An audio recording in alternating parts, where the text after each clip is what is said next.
Hello, everybody. This is Smiles Lewis. Welcome to the first inaugural edition, the premiere of the new Anomaly Archives monthly virtual online meetups.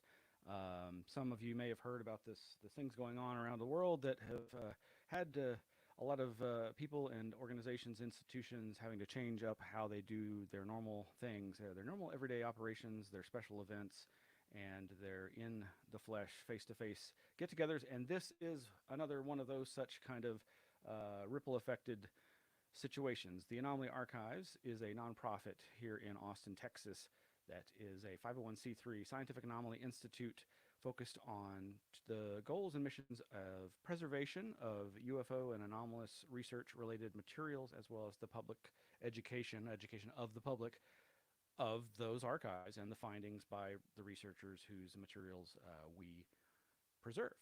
So, without further ado, I'm going to bring on my co-host and guest of a sort for today's inaugural show. This is my good friend from the past year or so, just under a year, I guess, Eric Harrelson from Austin, Texas. He's one of the several Anomaly Archives volunteers, and he has volunteered to help me out with this inaugural episode. So, how are you doing, Eric? Oh, not too bad. I mean, considering everything, I'm holding up just fine. Other than spending a lot of time in these few walls here, it's been all right. Well, I'm glad that you seem happy, safe, and healthy. I too am doing the lockdown COVID 19 shelter in place fun fest. It's I'm lucky to be doing as well as I am and having, thankfully so far, no one real close family or friends having the worst possible repercussions one might have from this situation.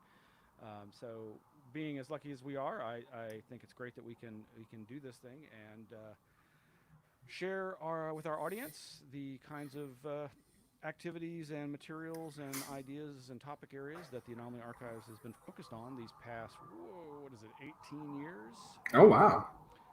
Thereabouts. We founded ourselves in 2003 officially with the state of Texas, and it was about 3 years later, in 2006, when the federal government, in the form of the IRS, recognized our application.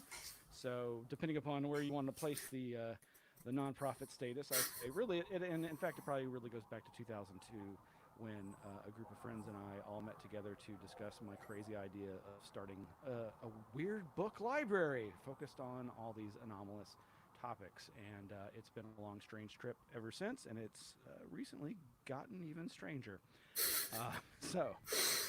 Eric, I notice you're wearing a cool shirt that looks like it's Bob. Yeah, I got Bob Dobbs.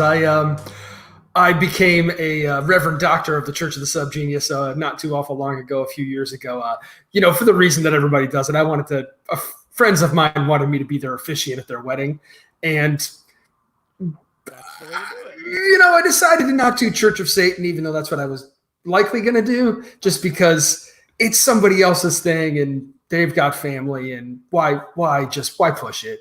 They're already letting their weird friend do the do the ceremony. I just why push it, Well, I am wearing Oh yeah.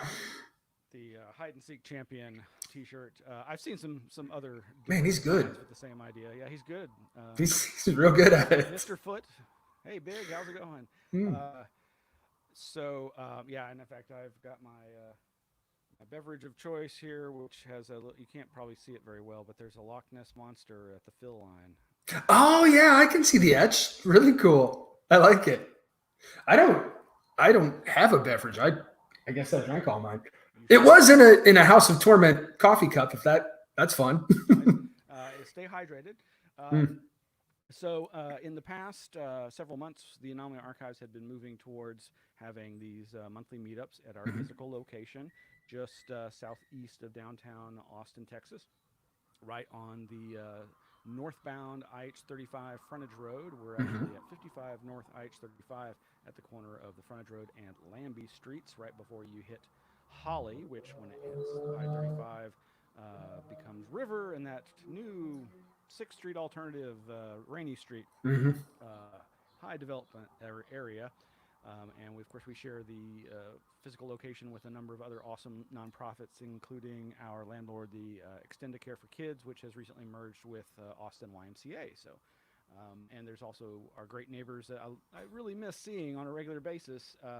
CAB, Keep Austin Beautiful, a wonderful nonprofit Yeah, just absolutely. focused on cleaning up Austin's parks and helping enabling the citizenry to keep our home clean. So we're in good company there. And we had moved into this physical location at the was it the end of, gosh, now I'm trying to remember. I guess it was the beginning of 2018. Okay. And so we are fast approaching our third year, I guess, approaching 2.5 years.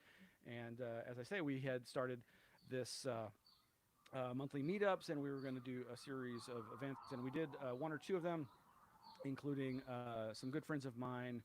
I'm trying to think of their pseudonyms: Victor Criterion and I I need a something. I need a gosh, I can't remember the pseudonymous last name, but anyway, Man, I got to get one of those. yes, they're very helpful. It'd get cool. Cool. Anita and Victor presented to our audience the first Anomaly Adventure Club meetup, and this was a series of meetups that will continue in the future, likely in the near future, using this kind of distance co-locating telepresence, teleconferencing technology. Their next one has the date's not been set yet, but they are working hard on it, and it's on the history and lore of zombies. I mean, zombies have really become such a mainstay in the popular culture arena. But I'm sure they're going to have some interesting insights. And their previous lecture was on, and now I'm blanking on the individual's name, but he's a famous adventurer who is famously, funnily known for his Monkey Island, which was an artificially created mountain, or it's a monkey mountain, not island, but it basically had a moat, I think, in the defensive perimeter to keep the monkeys in. But guess what? They escaped. And they're monkeys. They'll Yes, do they'll that. do that. But yeah, anyway, going back more to that time about a year ago when I made your acquaintance, you contacted me through a mutual friend of ours who is involved in a number of cool Austin zine and library-related projects, Jennifer Hecker, and so she put you in contact with me, and you've been Hmm. volunteering with us ever since. And normally we have open hours, limitedly Thursdays 2 p.m. to 6 p.m. and Saturdays 2 p.m. to 6 p.m. And Eric's been one of our regular Saturday volunteers. So really glad to have him here with us. And we're glad that you've joined us here. And of course, these shows are going to be expanding. We're going to have a series of variety of guests and special events and lectures and so forth. And because, as I say, we're just in the same boat as so many other organizations, like individuals and institutions suffering financially from the situation. We've had to close our physical location due to the constantly shifting shelter-in-place orders, safety precautions, and the building obviously has been closed because of its the mainstay of children and other high-risk people. But we do hope that sometime in the near future we might be able to reopen. And in the meantime, we're going to be doing these kind of virtual events. And we still have our newsletter. You can find out more about us at our website, anomalyarchives.org. And of course, the YouTube channel that you're watching this on, probably, or unless you're watching it through our Facebook page. Either way, there's going to be a lot of more information about our attempts at doing some fundraisers, which I'm hoping can actually be some fun, festive, online telethon type insanity. It may be biting off more than I can chew to try to attempt this, but I got to say, I've seen, seeing the effects of this have been pretty hard on me, just watching so many local venues struggling and so many friends and family struggling the financial impacts of this, and we are just in the same boat. Um, Sadly, without going into too much detail at this time, the Anomaly Archives has uh, leaned on one source of income for far too long, and that source of income has become threatened by this current work situation. And so we've had to tighten our belts and do some hard decision making, and have in fact broken the lease on a couple of the rooms that we occupied, consolidating our materials as best we can into the main space that we have there at 55 North IX 35. But who knows what the future may bring, but we'll have more about that in the near future. Also, before I forget, I just want to say to all the mothers out there, happy early Mother's Day. Indeed. This is Mother's Day weekend, and I haven't yet had the chance to speak to my mom this morning or this afternoon, and plan on talking to her today and tomorrow. And but love, respect, and salutations to all out there. Another interesting note I want to get out of the way before we continue is back in February at our last board meeting, we were very excited to announce that our newest board member for the Anomaly Archives nonprofit is former San Antonio Express journalist who's very famous for his writing of Report on Communion. This is the paperback edition of the book that he wrote about the facts behind the most controversial true story of Ed Conroy, I've been acquainted with since the 1990s, when he was a speaker at a little mini conference that friends and cohorts with the then Austin MUFON Mutual UFO Network put on, and I was operating the audio and recording video for that event, and Ed was one of the speakers, and we've been acquaintances ever since. In the last couple of years, have become good friends, and he really sees the value and the worth in the Anomaly Archives, and is going to help us take it to the next level and expand our board of directors, get a strategic plan in place that will go beyond our limited attempts so far. And he's got a lot of contacts, as you know, in the UFO community, as do I and others that are associated with us, with our organization behind the scenes. So just wanted to get that out. And I was alluding to some of our acquaintance Jennifer Hecker and her involvement with awesome organizations and events, including yet another one that became affected by this current situation, that being the Austin Archives Bazaar, which was going to happen right around this time. I think it was April 19th was when it was originally scheduled for, but unfortunately, like so much, it got at least temporarily rescheduled. Don't have a new time yet for it. The Anomaly Archives sponsors it whenever we can. We sponsored the last. We were a sponsor, I should say. We weren't the sponsor. We were a sponsor for the last one, and we tabled at that event, and we're very excited to participate. And we've been invited back to participate again, and to give a little longer lecture this time, and to table at that as well. We still want and plan to do that to the best of our ability whenever that finally comes around. But really, that's another one of those effects where it's like, God, I can't believe. And there's several other events that I want to at some point touch on that have been affected, but this also reminds me of how you've helped, Eric, in your previous work with the nonprofit Otherworlds Austin Sci-Fi Film Festival, and thanks to your help and the sensitive ear of your comrades. I don't know how to phrase that, but the folks there at Otherworlds were nice enough to have us table at the sci-fi conference. Was it October? December, right? Okay, yeah. See, time. What a strange concept. I know. And we tabled there, and I have a tiny, brief little video clip that of our table there. So don't blink, because you'll miss it.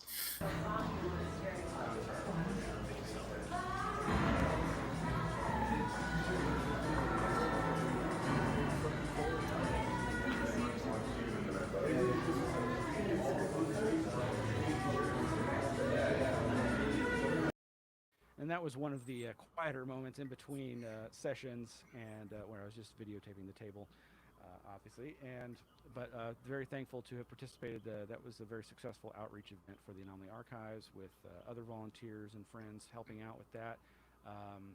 Eric, you want to say something about OWA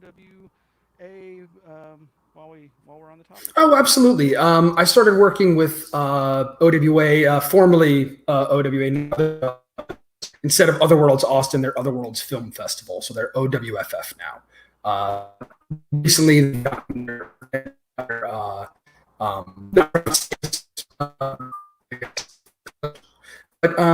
for 6 years the festival's going on. I think the festival goes on.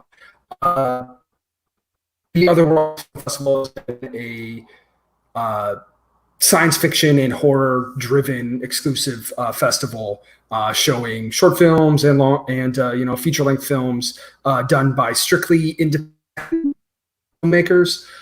One of the biggest factors in choosing what would be, when I was programming, what were the biggest factors on choosing the content was whether or not they had distribution. They could have sort of tentative deals, but nothing could be out there and going at the moment. So we didn't do any kind of big, massive films. It was all very young or just smaller films and smaller filmmakers. So it was really impressive and really fun to be a part of, to be able to bring those films to people in films that they may never have a chance to see again. And especially if science fiction, that having that opportunity is always really fun. This year we'll see what happens with them. I don't know what they're going to be able to do. I've recently stepped down as one of the programmers. Initially it was because I started school and I had a lot of I got all kinds of free time, so I probably didn't, could have continued. But regardless, it's a really good organization. I was really proud to be a part of it. They've done, once you get over the hump of about 5 years, you start to really see what a festival can be. Festivals can be a challenge to run, but that one has always come off really well, and it was always a really good time to do. I really enjoyed it. Yeah, it was a great bunch of attendees. We had some great conversations, met some awesome, wonderful people, and awesome filmmakers and creative people all across the board. And yeah, in fact, I think one of y'all's special guests was Nicholas Meyer, Mm-hmm. who's the author of course. Let me see if I can get that there. That's the adventure of the peculiar protocols, and yes, friends, he is talking about those protocols. The anti-Semitic protocols that have sadly so effectively, unfortunately, been used against a population of people in the past and still even to this day. This actually, one of my volunteers bought this for me. And it's autographed, so it's even better. Oh, fun. And I read, this is probably the fastest book I've read in years. I really enjoyed reading it. I read it while I was on vacation, right at the end of last year before this crazy year 2020 kicked me in the, well, But man, yeah, OWA was great, and I was excited to be reminded that a few years ago, the Austin premiere of the Ghost Rockets documentary. Yeah. Mm-hmm. The folks from the Swedish Archives for UFO Research, who are really the quintessential inspiration for my own Anomaly Archives. They are one of a couple of organizations that I specifically cited in that very first meeting that I mentioned back in 2002, whereby I listed all the organizations that really had instilled in me, this is the way to go about this, or this is the kind of organization we want to strive to be. And AFU, Archives for UFO Research, now actually they're rebranded as Archives for the Unexplained. because like us, we are not strictly a UFO library, even though that's where the impetus came from, both with them as a group of researchers springing from a local Swedish UFO group over there back in the early 70s, to myself being a huge UFO fanatic and interested in all the areas that it touches, and that's the kind of the thing, using the UFO as a focal point for all these other strange phenomena. Well, I mean, you have there's so much dovetailing, and there's so many convergence with other anomalous phenomena and UFOs. It's hard to sort of separate them, really. I mean, especially when you're going for something comprehensive and also in a library or archive setting, there should be an avoidance of, how do I want to put this? An avoidance of sort of judgment, I guess, kind of insofar as, I mean, I don't want to say it too much because you don't want to put out deliberately false or wrong information, but you want to grant access to differing opinions and differing types of information. When something is niche and something is as nebulous, I guess, as the anomalous phenomena, you have to kind of entertain a lot of different angles, and I think that's a good thing. I think it's something that is useful when you begin to study into different phenomena. The branches and the way that it can spread to others is I think is important to acknowledge. Absolutely, and yeah, this gives me a perfect opportunity. Thank you to point out that you are actually involved in library science school. Yes, that's a career path that you are going into. I've been in that career path only as a non-professional. I've worked in a variety of libraries environments over the years, but I am technically not accredited as a librarian or information scientist. But we do have on our board of directors former Texas State Library and Archives Commission archivists, and and our board of advisors currently employed librarians who work at the Harry Ransom Center at University of Texas, and as we mentioned, with our connections to friends like Jennifer Hecker and Rebecca Elder and so many others in the Austin archives library community, there's a rich fabric here of being that there's a library school here of that interest area, and your point is really important, because like that book that I was just showing by Nicholas Meyer, information can be weaponized. We are seeing it more than ever in these times. Wow, yeah, absolutely. And I know that that's an area that you've been studying and focusing on for a book that you're working on with a co-author. We can talk about that at some point. But sure, yeah, absolutely.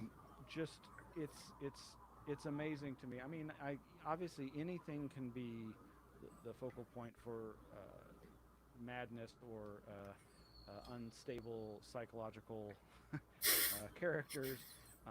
But it often is used by people who we might characterize that way, but who are actually much more calculating in their use and manipulation of information as a warfare tool. Thus, the arena of psychological warfare and psychological operations, it's not just for advertising and marketing, it's also literally weaponized, though many people and some of my favorite comedians consider advertising and marketing to be exactly that, because of course the father of modern propaganda was also the father of modern advertising and marketing. I mean, if anybody who's watched Mad Men, you know that the sort of inner workings of you're not selling a product, you're not selling the effects, you're selling the mood, you're selling the feeling, you're selling the what this is supposed to represent to the person who's buying it. What gap will it fill in their life, and what feelings are you supposed to be able to, that you may not be getting from your personal life, that you may not be getting validation, whatever it may be, that you're not getting from the outside world. You can concentrate that into an object, and it's really interesting how powerful that can be. And it's there are a number of examples of this throughout UFO history, the history of modern spiritualism and the occult. Um, but that's the topic for a whole other show. And as I alluded to, and please feel free to briefly describe what the area that you're particularly working on that we'll talk about in the near future. Oh, insofar as my study, I'm basically just I'm doing my sort of program is archives also to and that type of like my nuts and bolts. That being said, I do have a lot of graduated with my bachelor's many years ago, and I've just now recently come on and started my master's program, having not been in the field. Um, um, I do have some background in some different types of things, and especially with when it comes to preservation and, in particular, information preservation. That's why it really interested me in archives. The importance of preserving not just news articles and Senate meetings and these types of things, but also just even just culturally, just the preservation. When you think about when you think about especially now in the digital age, we have so much information out there at all times available. And I'm not just talking about what you can access online. I'm talking about what you leave online, emails, text messages, all these different types of information. But there's also so much that is lost when you do a big conversion like that. So if you consider just in the realm of entertainment, we were talking about film. If you consider what has been what is just lost to time now because we have been unable to preserve those things because of changes in format and going dating way back to the original celluloid film was incredibly volatile and combustive. So there's just millions of things that are millions, maybe thousands anyway, of artworks that are just unavailable, they're just lost to time. And every time there's a conversion in standard, there's a loss of a lot of different things. So preservation in that manner, preservation of material, research material that's available, just as a historian in general, just knowing the temperature of the culture at a particular time is interesting and useful. Just even in putting that in context of any type of research that you may be doing, if you're doing sort of modern nuts and bolts UFO research, it's important to know how how the more esoteric and different types of knowledge were portrayed throughout not just recent history, but also back further as well. Yeah, absolutely. And I what you say resonates with me on such a personal level from my day job. Oops, excuse me. And before I continue, I should also just say, please pardon any technical difficulties. I know I'm hearing some of our streaming is breaking up, and I appreciate the comments from dedicated friends and listeners who've chimed in. But we'll improve with time. Don't worry. But it really does resonate with me what you're saying because, as I say, in my day job, I work for a government program that provides free alternative reading materials, particularly audiobooks for the blind and print disabled. And in the course of my career there, which never was intended to be a career, but that's what it's become, and hey, very happy. But the conversion just from analog to digital. It may have taken our program a huge long time to do that, but we are still in the process of converting thousands of audiobooks into the digital realm. And as much as I respect and recognize the decisions that led to this process, and it had to happen, I saw the writing on the wall when it started, and I've seen the writing that's still on the wall, which is that it created a digital divide. And considering that you in any given circumstance you may have populations who don't have as easy access to the things that you think, oh, this will make it easy for everybody to access. That ain't always the case.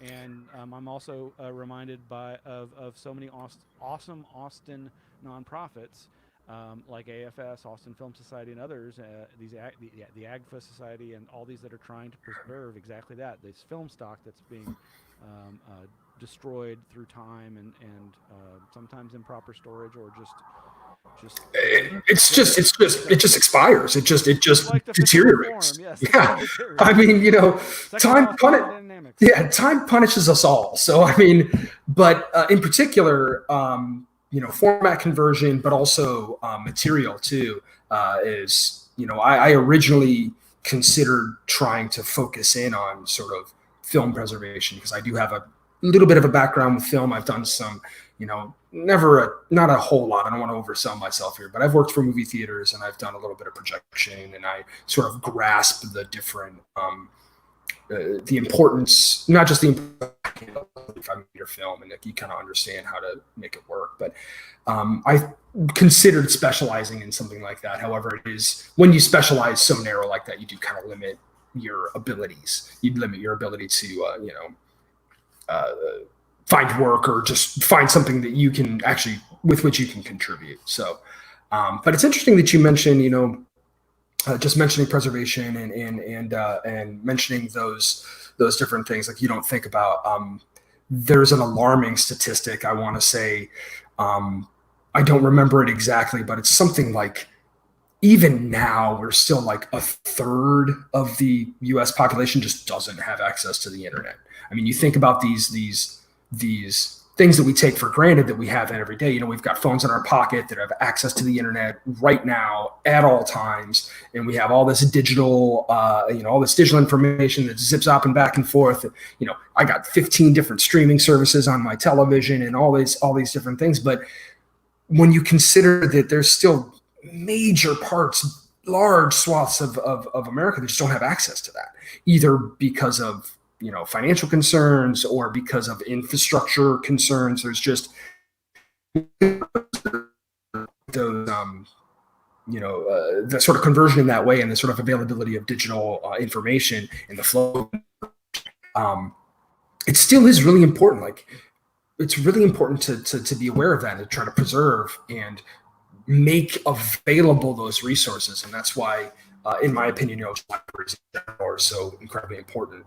And especially something like we do with the Anomaly Archive, something so esoteric and you know, I guess, for lack of a better word, narrow, but kind of genre.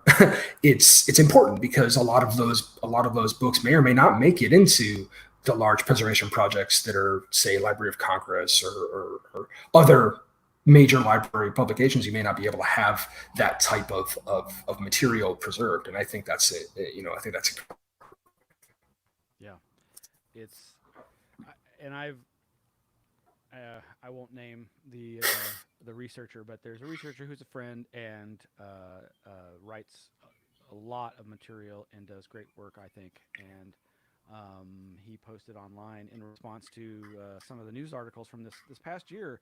This past year, we've seen an amazing mainstreaming of actual UFO archives. There's been with the passing of nuclear physicist Stanton Friedman, the UFO researcher who had been lecturing forever and ever and mm-hmm. ever.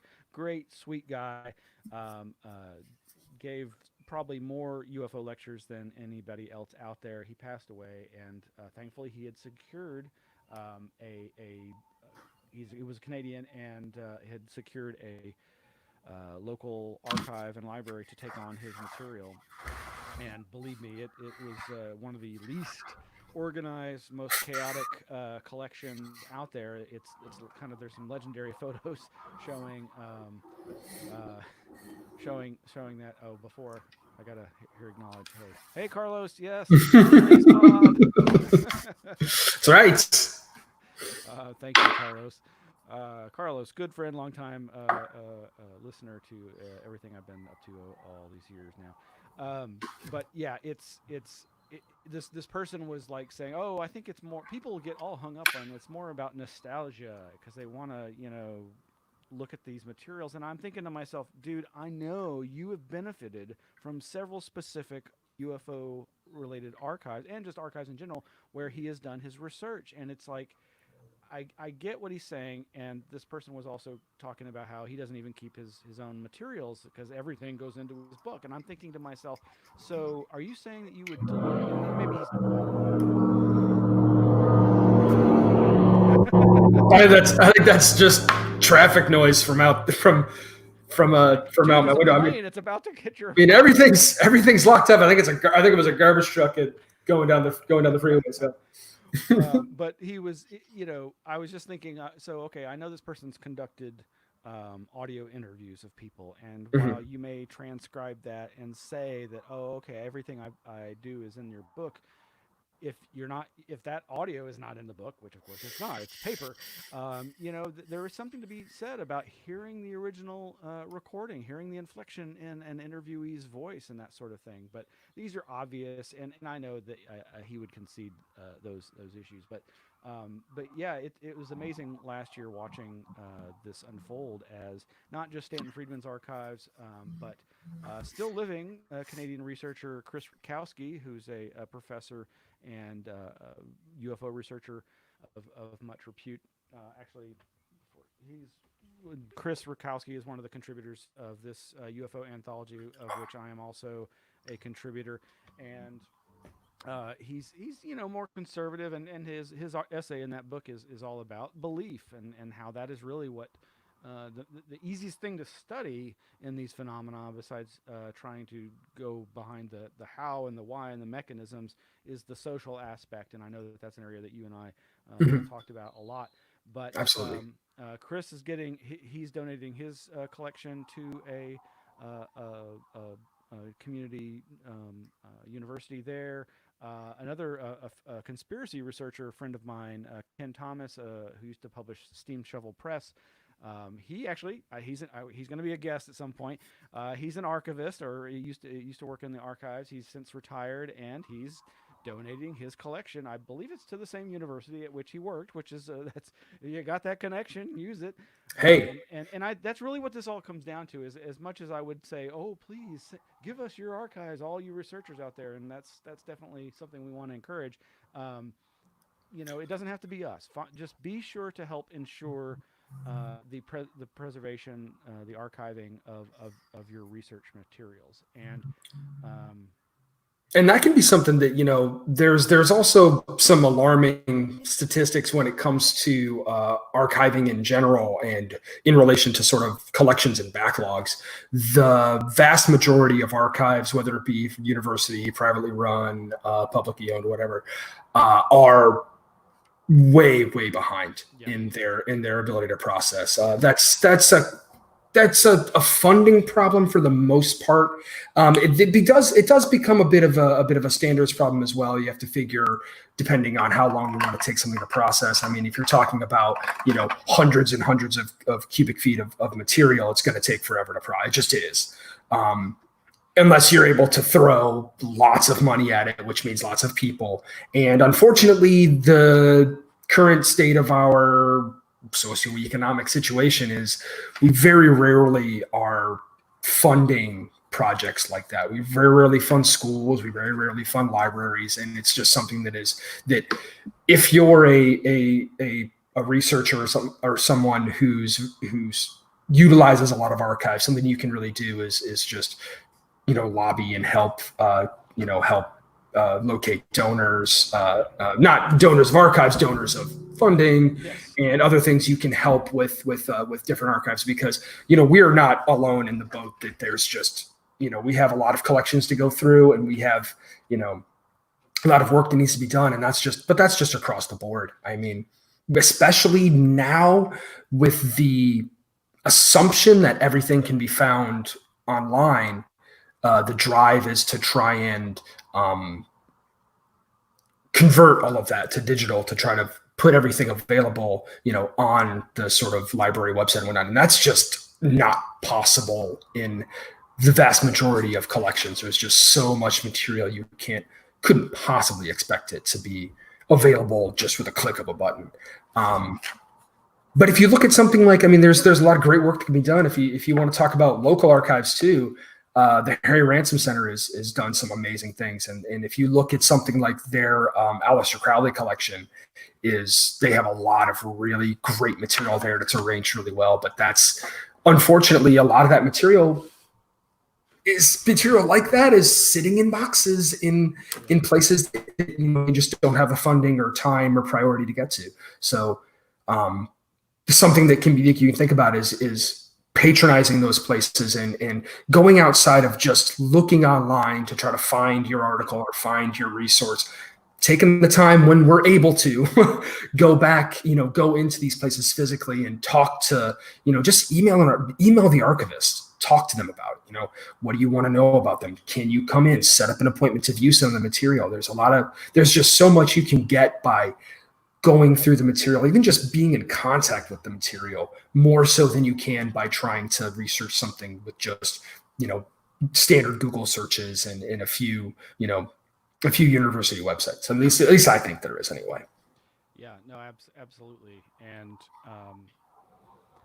I because I know so many researchers, I hear all the time about, I went to the Clarksburg, Virginia, Gray Barker collection, or I went to this university where they've got Professor J. Allen Hynek's materials, and this, that, or the other. And one of the resources that we have on the anomalyarchives.org website is a list of other anomalous-oriented archives around the world. There are so many. They're not all grouped in one place. I mean, again, Archives for UFO or Archives for the Unexplained in Sweden, they are the biggest and the best, but they're over in Sweden, and I haven't made it there yet, sadly. But you mentioned the other archives and struggling. Yeah, I remember hearing so much in the archives community and the library community that you've got to, if you're going to take on some collection, you better have the money to fund its processing. Absolutely. And Absolutely. its long-term housing, because it has to be climate controlled. All those things have to be taken into consideration, and it does take human hours to put that stuff absolutely into a cohesive, accessible way. I'm showing on the screen here.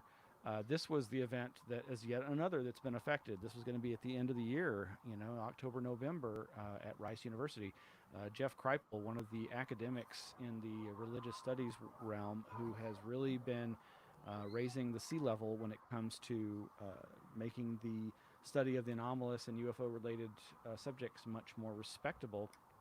And he, not too long ago, started collecting and founded this Archives of the Impossible over at Rice University in Houston, Texas. And they were going to have their big launch at the end of the year, and I was lucky enough to be invited to participate in a panel discussion, and they were going to put me up for the weekend and help pay my way. And guess what? Unfortunately, yeah. It may or may not get it. It's probably going to get rescheduled, but they're like everybody. They're unsure of how far out should we start planning? And they're a university, so they're affected by tuition loss and the loss in revenue that this current crisis has created. And they may not be able to fund me anymore. I mean, I'll go no matter what. Yeah. Really, it's a great thing. And it's so amazing, and it makes me feel much honored to know that Texas was really representing when it comes to the anomalous.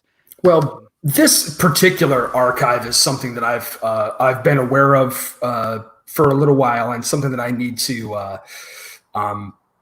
Since everything's been going kind of haywire, I've been a little bit reticent about reaching out to people, but I need to reach out to Professor Kripal and see, just to see how he's doing down there and see if I can, lend my assistance in any way. He's a friend of mine, and you mentioned earlier that I've been kind of researching a book project, been helping, trying to get something going with a friend of mine, who's a professor at Texas State, a professor of religious studies at Texas State. So he actually has a bit of a relationship with Professor Kripal, and this, they're both religious studies professors. Oh, thank you, William.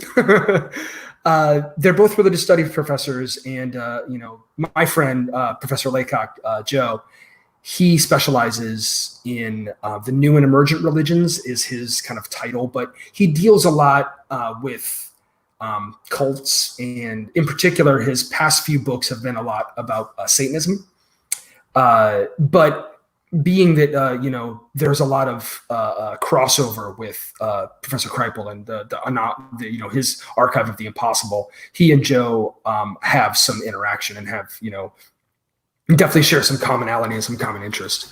And I really want to get down and see that collection. I think it's really neat. So I'm gonna volunteer my time and see if he'll take me as an intern, but we'll see. Yeah.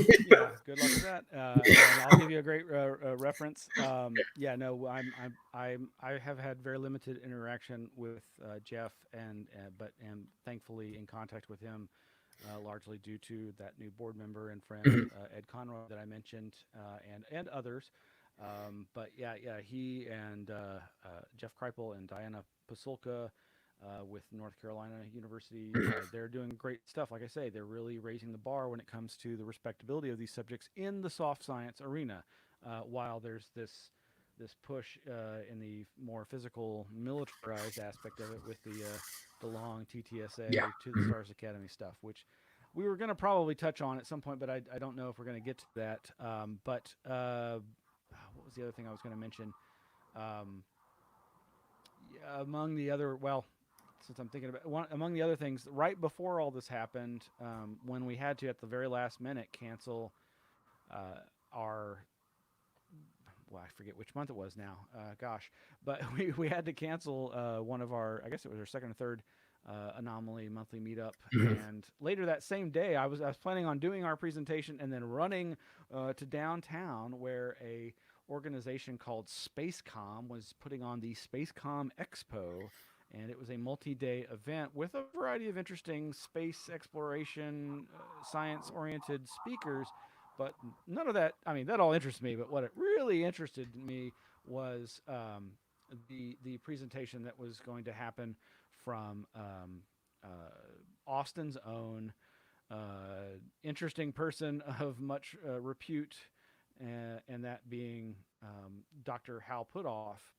And let me see. So Hal, this was the description from the Spacecom website, and his was going to be a panel discussion with some other fellow who I didn't recognize immediately. But when I saw Hal's name, I was like, I'm going to be there. He's actually, he's also very friendly and tends to respond to email requests. But so he's one of the To the Stars Academy speakers. He's famous, most famous probably for his work at Stanford Research Institute in the 1970s, where he was doing the psychic remote viewing research. As it turns out, years later, we discover in the early mid 90s that it was being financed, at least in part, by the military industrial complex and the intelligence agencies, and they were trying to explore the use of psychic remote viewing for espionage purposes. But he was, of course, he's now more associated, perhaps, with the Tom DeLonge group, TTSA, To the Stars Academy, and it basically says here, Putoff regularly serves various corporations, NASA, and the DoD and intelligence communities as advisor on leading-edge technologies and future technology trends, as revealed in the New York Times and other major media in 2017 onward. As part of this activity, Putoff has been a contractor senior advisor to the DoD's Advanced Aerospace Threat Identification Program. That's ATIP. That's the program that was outed in December of 2017 by those New York Times and other reporters. I've had the pleasure of speaking to one of the original journalists who did that initial news reporting, Ralph Blumenthal, for the New York Times.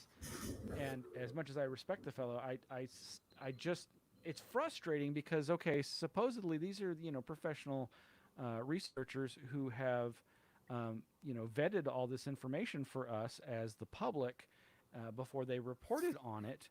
And yet, it's in some, and if you go to theanomalyarchives.org, you can find the link to our Anomaly Archives Flipboard magazine. That's, I think, flipboard.com, and the URL is really long and has some crazy characters at the end. But you can find the link, and I'll post some links to recent relevant articles related to this. Those Navy UFO videos that have been so much discussed since they came out in December 2017. But my criticism of the mainstream media in this part is simply just because they have left it up to individual researchers to try to drag out the trail of provenance of how these videos came to exist, whether to show that they were in fact verifiably from the Navy as promulgated by DeLong's TTSA. Um, that after all this time just finally happens with the Navy saying, yes, we acknowledge those are actual videos. I mean, they'd acknowledged them before, but they hadn't acknowledged that they had released them or really commented on them, other than to say, yes, they're real, and yes, we don't know what's in them. But everything about the revelations of this program have had the air of, should I trust everything these people are telling me? And as anybody who knows me knows, I'm like, no. I mean, that's not to say that these people aren't trustworthy. I believe a lot of these people are good and honest people, even if they are within the military intelligence complex. But because those aren't all bad people. So just like all government isn't bad. No. Anyway, there's so much more that you can interesting news links you can find at that Flipboard link, and we encourage you to do so. We're fast approaching the top of the hour, Eric, and I know originally these meetings in person were supposed to be a window of potentially up to 2 hours. I don't think we're going to go that long today. I did have a video or two, or I had something else I could play here at the end that would give folks, it's nothing new. I mean, this is actually something that you could have seen if you went over to our YouTube channel. Mhm. But let's see. So, back, um, a lot of this started for me in 2001 when I was putting on the National UFO Conference, the 38th annual National UFO Conference in September 2001. But unfortunately, if some of you remember, there were some global earth-shattering events that year in September of 2001, and the conference that was scheduled to be here that I was hosting and organizing at the 3-day, 3-night event at the Alamo Draft House, the original location before they were franchised and had locations everywhere and had revolutionized the eating and movie watching experience. That all came to pass, and then it was out of the ashes of that a local upstart newspaper started that I was editing called Austin Para-Times, and then it was out of not the ashes of that, but out of that I finally was like, you know what, this is just distracting me from what I really want to do. Found the nonprofit Anomaly Archives. Well, in the years before that 2001 National UFO Conference, this National UFO Conference would move from state to state, city to city, over time, pretty much wherever there was a sucker who would take on responsibility for hosting it. That was me that year. Yeah, I can see that. Strangely, the 2 previous years, it had also been hosted in Texas. So this was going to be the 3rd year in a row. So in 1999, it was in San Antonio. In 2000, it was in Corpus Christi. And in 2001, it was to be in Austin. Unfortunately, I had to cancel, and it ended up being hosted in a kind of alternate form by a fellow up in the Northeast who already had another conference that he was going to do that was easier to do because it was just... I was flying people in from around the country and from overseas, and no planes were flying. Yeah. Similar to the current situation as far as the impact on aviation. But going back to 1999, I had attended the NUFOC conference that was in San Antonio. That's my birth town. That's where I've got a lot of family and friends in the UFO scene who were putting on this organization, putting on this event.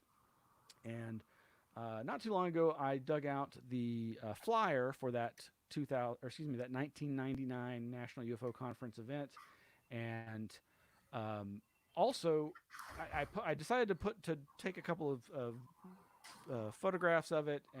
It's of course it's in the archives. It also has been scanned with high fidelity scanning equipment, and it's in climate controlled conditions. Don't you worry.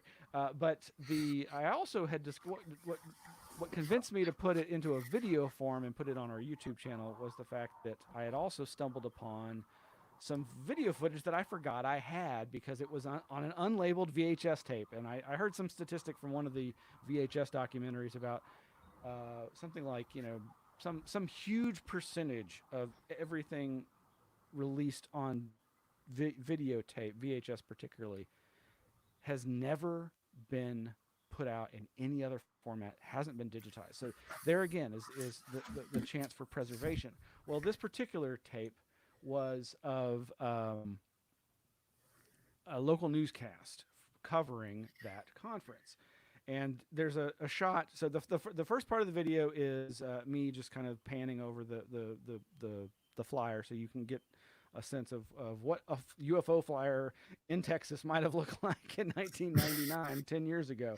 And then the second part of the video is the actual newscast, straight from VHS tape, so it's not the best quality. And then in the audience, I'm actually in the audience. I won't bother pointing out where. But it's interesting to reflect back on how things have changed, and like you said earlier, to get a flavor for the temperature of the time. Yep. And I guess with that, we'll probably just end the show with that as a rollout. But before I play this final video for the ending of today's launch of the new monthly Anomaly Archives virtual meetup. Eric, any other final things you want to comment on, or things that you might want to talk about in the future? Or Well, I mean, first and foremost, thanks for having me on the show. It's been really fun. I've really enjoyed, just kind of talking and having a little bit of a personal interaction when you're stuck in the four walls is always a good thing. And, I've been trying to watch a lot more and just kind of interact with people a lot more. I think it's really healthy to do that.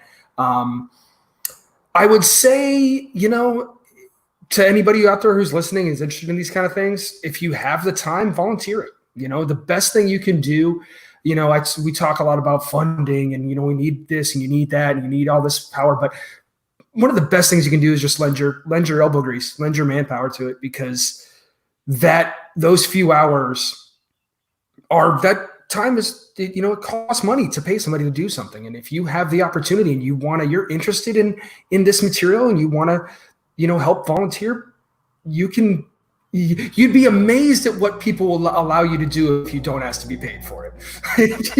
You would be amazed at the amount of connections, the amount of things you can do to really kind of zero in and really help you explore some of your personal interest. And I guess my other the other piece of advice is, even if you don't want to volunteer, go visit the places, go in person. If you have questions, if you have interests, if you're curious, if you want to learn more, just go visit. You go visit any archivist, any librarian. They have access to material you just can't get it online. You can't get it through Amazon. You can't get it through Kubo. You can't get it on these different platforms. There's stuff that just exists in physical copy in a singular location, or just hasn't been deemed necessary to reproduce for whatever reason. Go visit, go take some time, take time out of your day and go visit a place, go do some looking around, do some poking, because the more interest that people have, the more they go and the more they express that interest, the more we can do. The more we can do as archivists and librarians, the more funding we'll have, the more value that we can represent to the people who hold the purse strings.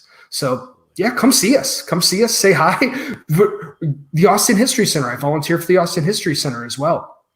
The amount of collection, Miles, you were talking about interviews and such. There are interviews from the 1960s featuring I can't remember his name, but the founder of Threadgills, which just recently here in Austin, Texas, was a long-term local restaurant / music venue responsible for a lot of the Austin music scene back in the 60s and 70s. In particular, Janis Joplin got her start performing there quite a bit.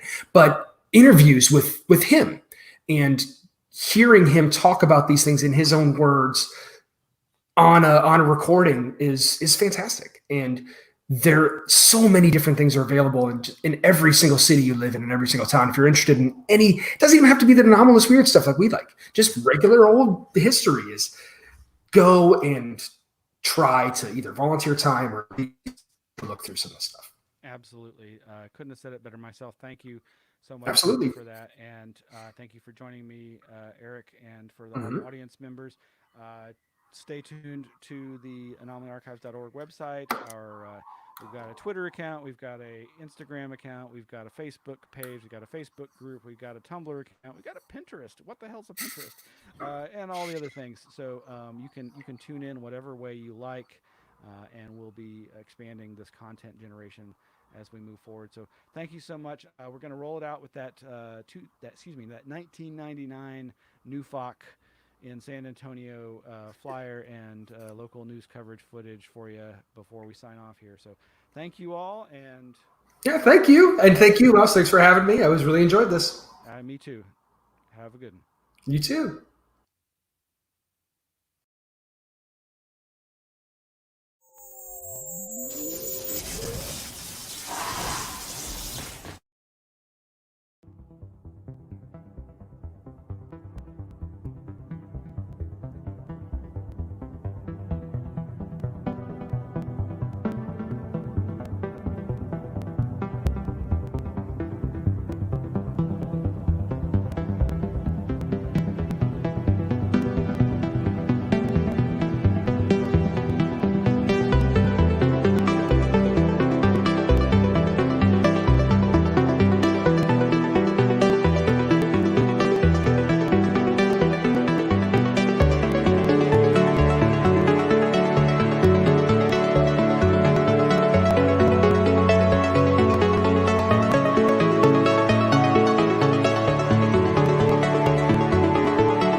Fleshy robots. This is no sci-fi convention. People from near and far meeting in San Antonio this weekend for the 36th Annual National UFO Conference.